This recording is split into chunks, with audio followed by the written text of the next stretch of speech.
في الفيديو ده أنا هاعرض لك أسئلة مهمة جدًا وقوية جدًا خاصة بامتحان مادة الجغرافيا للثانوية العامة دفعة 2024. شارك الفيديو ده لكل زمايلك، وما تنساش طبعًا أهم من كل حاجة تشترك هنا في القناة وتفعل الجرس على الكل علشان يوصلك أي حاجة تنزل خلال الدقايق والساعات والأيام اللي جاية. وما تنساش كمان إن أنا مكمل معاك إن شاء الله تعالى في النتيجة وفي التنسيق وفي التقديم للكليات، يعني هتستفاد. فاشتراكك وتفعيلك لجرس التنبيهات مهم جدًا علشان يوصلك بكل جديد. ويلا بينا نبدأ على بركة الله تعالى.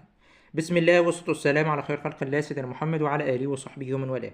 زي ما قلت لك في الفيديو ده هكلمك عن مادة الجغرافيا، وهعرض لك أسئلة مهمة جدا وقوية جدا خاصة بامتحان مادة الجغرافيا.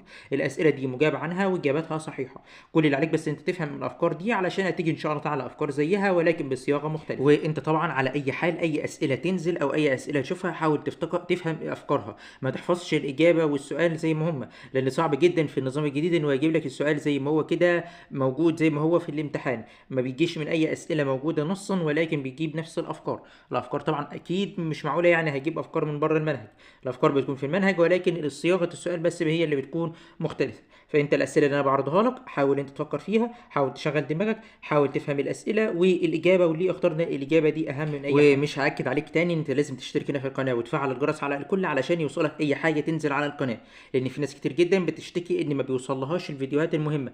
طب انا هعمل ايه؟ انا دايما بقول لك اشترك وفعل الجرس على الكل. اشتراكك وتفعيلك لجرس التنبيهات هيوصل لك 3 اشعارات يوميا من القناه، وتبدا من خلال ال3 اشعارات دول تدخل وتشوف القناه نزلت ايه وما نزلناش لسه ايه.